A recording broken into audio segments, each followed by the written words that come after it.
Integral this. First do simplify.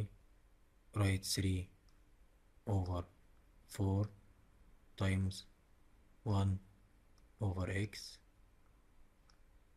dx. Now we can do integral. Write 3 over 4. Integral 1 over x.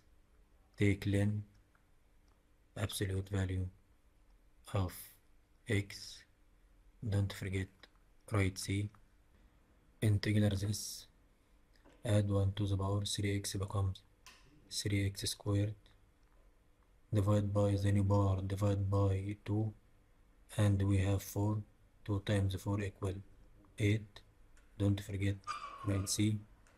First do simplify. Integral 2 over 3 times 1 over x minus 2x over 3 dx. Integral this. Write 2 over 3. Integral 1 over x. Take ln of absolute value of x. 2x becomes 2x squared. Divide by the new power, divide by 2, and we have 3.